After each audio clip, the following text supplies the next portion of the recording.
সোনারা আমার সালাম নিন। আসসালামু আলাইকুম। 1 মাস রোজা করার পর কিছু খাওয়ার ত্রুটির কারণে শরীরটা খুবই অসুস্থ হয়ে পড়েছিল।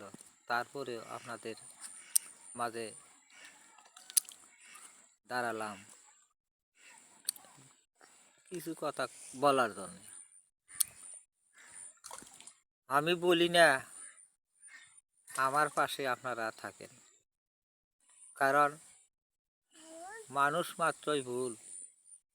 ভুল ছিল না রসুলকে অনুসরণ করেন, লাভ হবে।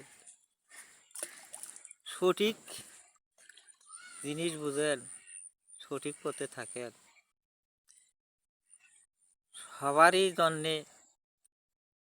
দোয়া করি, আল্লাহ সবাইকে ঈমান দেখ, সঠিক পথে চলার তৌফিক দান করুন। আমিন।